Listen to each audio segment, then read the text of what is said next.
Yo, what up, Toshi here. Today is the day.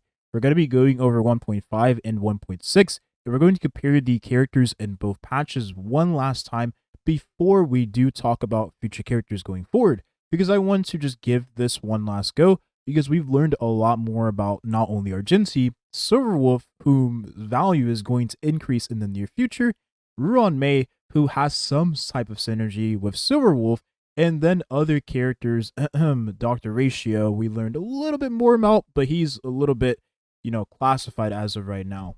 Let's hop right into the video. So let's start with the notable character here, and that being Argenti. Now, as you all know, I have not got my hands on the character, but you have seen countless gameplay of the character. You have seen countless guides for the character. You have seen many people gassing him up, and he's a very strong damage dealer. That's why. He does so much AoE damage. He does more AoE damage than destruction characters, making him one of the best damage dealers in the game. Now, it does help that the Memories of Chaos is tailor-made for the character, but we are getting a new game mode to come in the near future, and that's where a lot more of his value is going to take place, in a game mode that is centered around AoE damage. That's where Argenti is going to shine especially. Shine, see what I did there? Get it? So the interesting thing about Argenti versus other Rudishan characters, notably a character like Jing, and even QQ at times, he is able to utilize Bronya's full kit, making him a better character than Jing in some scenarios. Because the thing is, if you're able to abuse some of the best supports in the game, then you automatically become a very strong damage dealer. And since Argenti is able to take advantage of a character like Bronya, he gets a lot more extra damage on top of the damage he already has from other characters in the team party. So with a team like this, he's able to utilize some of the best characters in the game, boosting his damage greatly and allowing him to come ahead of other damage dealers that aren't able to use the same characters. Now, you can put Jing in a team like this and he shines really well, but you're going to have to replace Bronya and put a different character. That is unless your Bronya is Eidolon 6, which most players, if not every player, nearly in the game doesn't have such character at that many Eidolons. Now, things will change once we do receive Ruan Mei in the near future, and a team like this will be even better for characters like Jing. But the thing you have to take into consideration is that most players are just going to use Bronya alongside Roommate, which we'll talk about later in the video, of course, when we get to Ruan Mei. So for some players, if you are using a character like Argenti, you're not really going to care in the first place, because you're probably just going to use all those characters, or heck, you probably will just use Bronya, Tingyun, and Ruan Mei, depending on how strong your account really is. Now, Huo is a character that just had her banner, so if you missed out on getting the character, you won't be able to see her for a very long time. Very long, I mean somewhere in the realm of 4 to 6 months. Then this character will probably have a rerun, but maybe she won't have a rerun like Luocha, and you might not see this character for an extended amount of time. But what I will say is that for many Argenti players, having this character in your team is a lot more comfortable as a defensive option. The reason being is because she has invaluable buffs alongside the healing she already provides. And for most contests in the game, you don't need the tons of healing a character like Luocha provide, and you don't really need the damage mitigation at all times a character like Fu Xuan provides, even though Fu Xuan does provide very nice buffs and still works nice alongside Argenti, don't get me wrong. Huo has the best buffs for a character like Argenti, and that's because up to 20% energy of that ally's max energy is going to be restored, and she gives an attack boost up to 40%. That is extremely strong for damage dealers that want to get energy as fast as possible and want to function in hypercarry teams. And the crazy part is, if you are using Huo, you can take advantage of Quid Pro Quo in a team of Argenti, giving that character even more energy, because unlike other damage dealers, he's going to be at 50% or lower energy more often than those other damage dealers, or more consistently, I would say, allowing him to take advantage of the energy gain from this light cone even more. So as previously thought, Argenti was a character that was seemed, to me at least, to have many flaws. And after playtesting with the character and looking at more footage of the character, I can say that those issues are non-existent. The energy gain the character needs isn't as bad as I thought it was going to be. There is many sources of getting energy in the game currently, or more than there used to be, and the way the character gets energy is very frequently not only due to his kit, but again, the sources we have in the game. So he's a character that doesn't have that energy gain problem, because there is already many fixes for it. And he ended up getting more energy, as I said before, than I had previously thought in his kit. So one of the best things about Argenti is that he's able to take advantage of many light cones in the path of erudition. Now, there was a lot of light cones that other characters are not able to use as well as him, so the erudition was deemed to have very bad light cones. But the truth of the matter is that Hoyoverse just designed erudition characters to not function as well with the light cones that are currently existing in the path, unlike other characters in other paths. But for a character like Argenti, he's able to take advantage of a light cone that is not only giving him energy, but boosting his ultimate damage, which is the biggest portion of damage in his kit, making this light cone being very good for the character and other light cones to increase the damage output of the character overall. Considering he is a damage dealer that is really nice in hypercarry, the seriousness of Breakfast, a light cone you can just R5 relatively easily from the Memories of Chaos, is going to be a very strong light cone on the character, so he has very nice free-to-play alternatives. The truth is, Argenti's a character that has a better kit design than a character like Jing.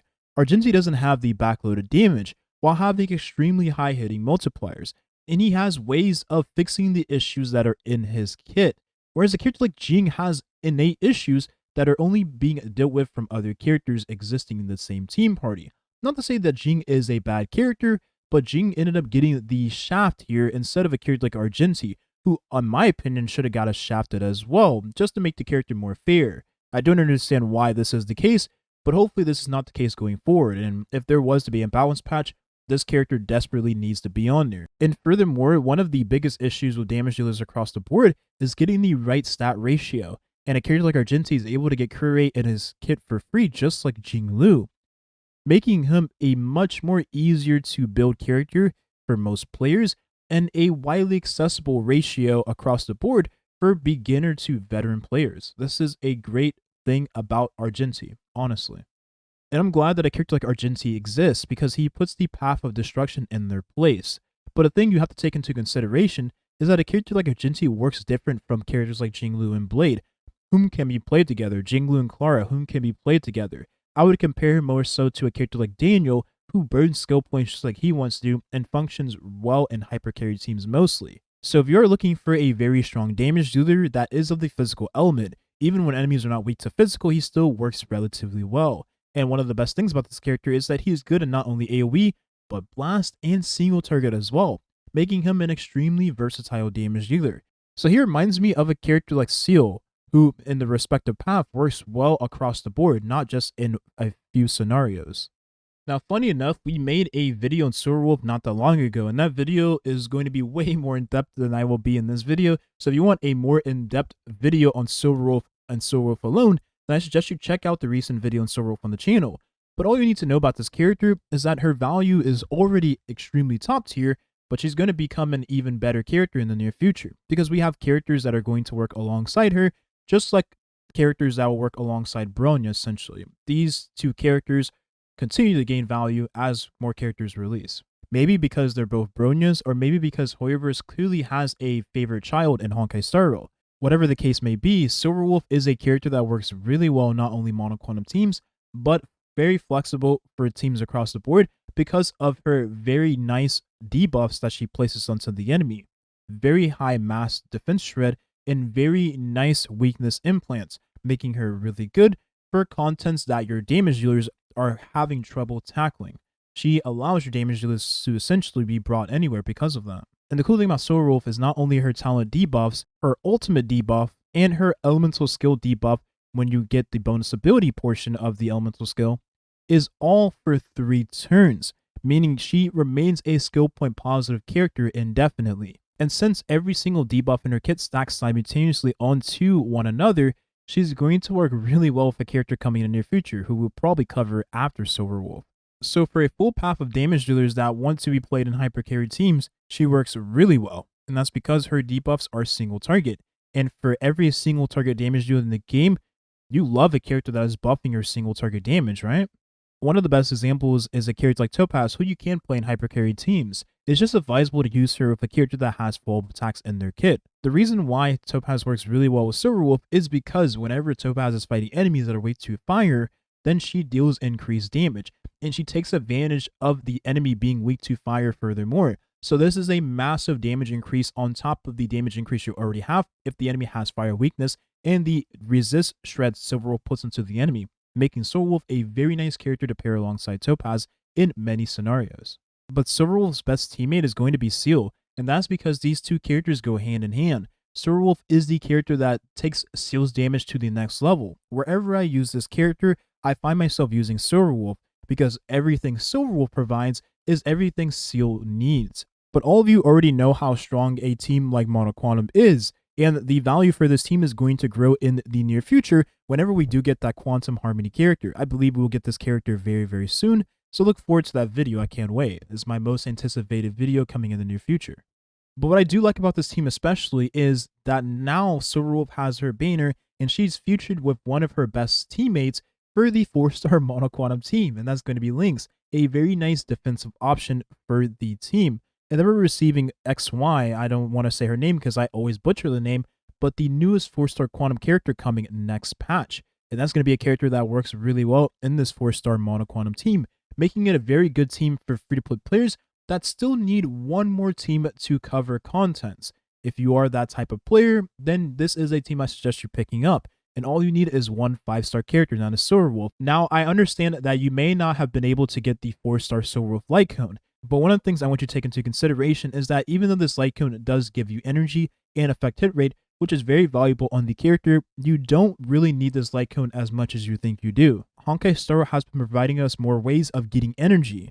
We now have 5% increased energy regeneration rate on top of increasing the damage of all characters in the Monoquantum team by 10%, making this a very nice planar set to use on Silverwolf, allowing her to get her ult slightly faster and giving more damage to the team as a supporter. Having energy regeneration rate on top of the energy regeneration rate planar set is still going to yield very nice results for those of you that don't even have her 4-star light cone. There's a lot of light cones in the game that is able to increase your damage output on a character like Silverwolf. And one of the best things about Silverwolf is that she has very nice multipliers, so therefore you can build her as a damage dealer and have justification for doing so, because she has very strong damage dealer light cones and she has very solid multipliers on top of the defense shred and resist shred she already provides into her kit. Furthermore, Silverwolf is a character that has 5+ debuffs packed into her kit, meaning she can take advantage of the 3 debuff stack mechanic you need in Good Night and Sleep Well to get the full passive of the light cone. Well, Silverwolf goes well over that, so she's able to take advantage of the light cone literally in the first turn. But that is just a DPS Silverwolf build, and I do believe that a DPS Silverwolf build will yield nicer results going forward. But that is until we receive a character like Ruan Mei, who is going to take Silverwolf to a new level with her break effect build. So look forward to that coming in the near future.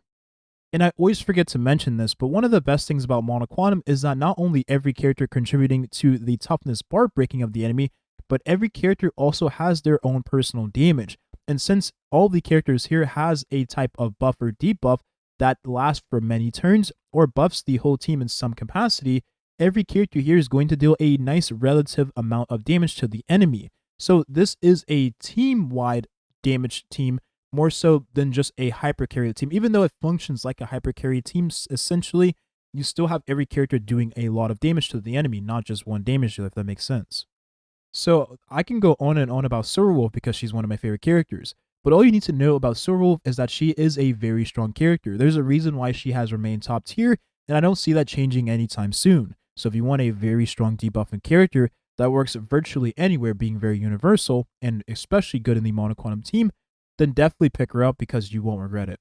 So Dr. Ratio is a character that a lot of you are going to be interested in, and the reason being is because he has very high hitting numbers, and he's a character that works just like Seal, essentially being very good with Silverwolf.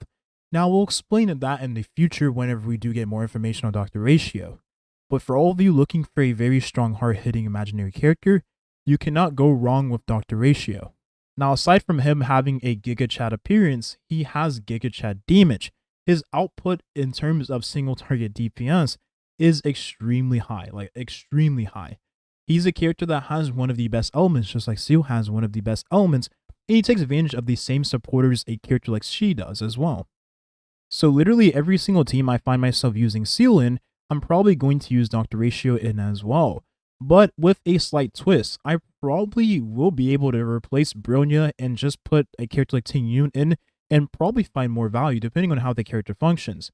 I believe he doesn't have a reset turn like Seal does whenever she kills the enemy, so he probably won't take advantage of Bronya more than Seal does, but Ting Yun seems like the best of both worlds with giving energy And if he's a character, like I said before, that does not get resets, therefore he doesn't generate more energy like Seal does, then he probably will work better with a character that gives him energy directly. And Huo is a character that fills that niche and still gives attack buffs alongside that. Now, she is a very expensive option, but there is very nice characters that you can use alternatively, like Luocha, who works well against enemies that are weak to imaginary anyways. And his sheer outgoing healing output and his cleanse makes him a very nice character to use in teams where you not only want that extra skill point, but you also want that emergency heal if you are tackling content where the enemy is just focusing down a single ally. Now, the thing is, if you're using a character like Silverwolf alongside Dr. Ratio, considering that they're both imaginary and quantum, they're not both the same element, you need to be mindful of who you use in the same team just so you can make sure that you land your quantum weakness into the enemy, because that is a huge increase in damage for the damage dealer. And Yukong is a character that works extremely well with imaginary characters, like top tier with imaginary characters. So if you have Eidolon 6 for your Yukong, this is definitely a very valid reason of going for Dr. Ratio, because she is really good with imaginary characters. And for hunt damage dealers, when you're getting up to pretty much 100% attack, that is extremely strong, like extremely strong. Yukong also giving crit rate and crit damage over ultimate is very good for a character like Dr. Ratio, because just like Seal, I cannot express to you how important it is to have a high crit rate on single target damage dealers. And that's because when they hit once or twice and those hits don't crit, you're missing out on a huge amount of damage output.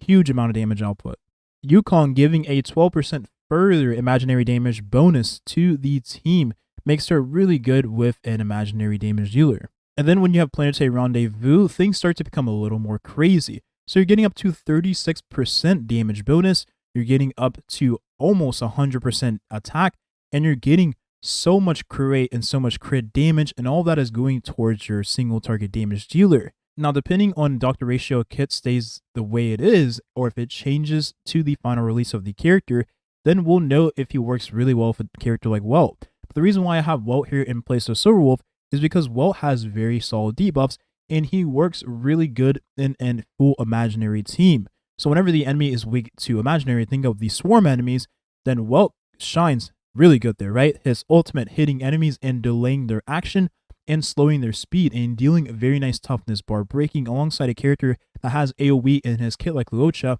who contributes to the toughness bar breaking as well. And taking advantage of all of the buffs that Yukong provides, crit damage, attack, super good synergy. So essentially, wherever you would bring your Daniel is where you would bring your Dr. Ratio mostly. Now that does change with some characters per se, but for the most part, you would bring the same characters you bring with your Dr. Ratio. So aside from having some of the best supporters, being able to use Yukong alongside Dr. Ratio means that your Dr. Ratio is going to have higher crit rate and higher crit damage, meaning your light cone doesn't need to provide crit rate and crit damage for the character. And since Yukong only provides 36% imaginary damage bonus, you can take advantage of a light cone that gives you more imaginary damage bonus. And since he's a character that wants to hit the same target over and over again, you're going to love Sword's play on your Dr. Ratio. So yeah, for those of you out there that are going to be using Dr. Ratio, that is the only light cone I'm suggesting because it is one of the best light cone for hunt characters. So I'm sure this is a question that a lot of you out there do have. Does Seal and her best team compare it to Dr. Ratio and his best team, right? Does a full quantum team compare to a full imaginary team? And the truth of the matter is, I don't think you should really compare the two, which team is stronger, but rather which team do you enjoy using more, and which team is the enemy weak to. If the enemy is, well, quantum, you can just bring this anywhere because of Silverwolf existing, but if the enemy is weak to imaginary, I would just bring the full imaginary team. If the enemy is weak to quantum or weak to any other element, then I would just bring the full quantum team. But I think we can both agree on one thing. Either team is just really cool to have because I do like having the mono teams. It's just really fun, and the weakness break you do get is super consistent. So for those of you that are looking for a very strong imaginary damage dealer, Dr. Ratio definitely has my stamp of approval. I will be personally rolling for him myself because I like hunt characters in general, and I do like imaginary characters also. I like the dark and light aesthetic of quantum and imaginary. Don't mind me, okay? I play tons of gacha games, and that's a very popular element within those respective games. So now, this is what you all have been waiting for. Ruan Mei, is she a character that you all should roll for? Now, first of all, you have to ask yourself this. Does she check all the boxes for you? Because with me, she certainly does. She has a very nice appearance. She has a very nice kit. She has synergy that is irreplaceable with all the characters in my account. And she has a very, very, very nice playstyle that is dependent to her and her alone. Now, that's all I can really say without going too much into depth of the character and getting my channel absolutely nuked. But I can say for certain, she is the strongest pool of next patch, hands down. All you need to know is that Ruan Mei has a very strong presence in the Path of Harmony. She has the strongest presence in this path. She's going to be compared to Bronya on her release. It is inevitable. Bronya is a very strong Harmony character, so therefore Ruan Mei, being the first limited Harmony character, has to be very strong also, because why else would you roll for the character, or why else would the common player roll for Ruan Mei if you already have a character that does what she does? Even though she looks really good, don't get me wrong, most players don't have the mindset of pulling for what they enjoy, but rather pulling for power. And Ruan Mei, if you're pulling based on power, you really can't go wrong. So Ruan Mei is essentially if Bronya and Asta were essentially combined to make one character.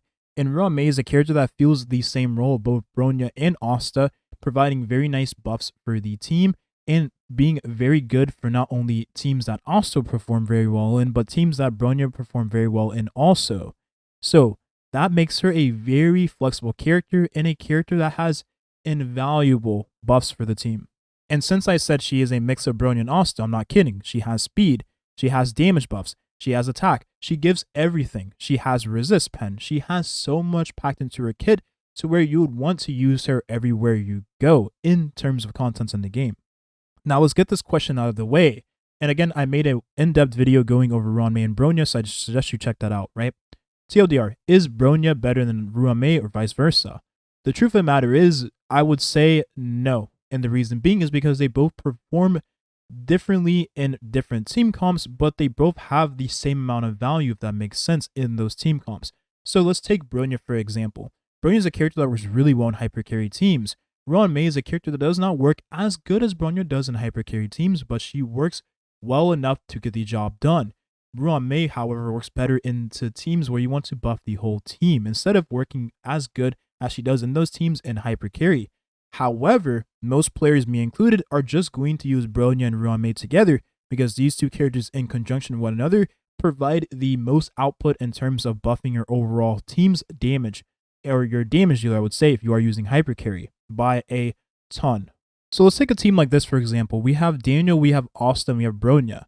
Now, pretend Asta is Ruan Mei. You have a team here that is going to work really well with Daniel, and the reason being is because, well, let me go ahead and put the defensive option in slot here first. We're going to put Luocha because Luocha is going to be the best of both worlds, right? So you have a very solid team that's going to work alongside Daniel. Ruan Mei being very good with team-wide buffs, but buffs that are very good in hypercarry teams, right? And since this is a hypercarry team built around Daniel, you can't go wrong. And Bronya providing very nice buffs to Daniel is what makes her really good. Now, the truth of the matter is you can actually put Yukong in place of Bronya and still get the job done. But Bronya is very good if the situation calls for her because she gives that action forward to the ally, making her very good in this team. And the Luocha is just a skill point positive defensive option, right? So he's just very flexible with damage dealers that want to have more skill point accumulation than other damage dealers, and Daniel is that damage dealer. Now, one of the best things about a character like Fu Xuan is that Fu Xuan's buffs are dependent on her own turn, meaning she works really well with every character in the game, no matter if the character is fast or slow. If the character is fast, then that character still keeps the buffs that Fu Xuan has in her kit.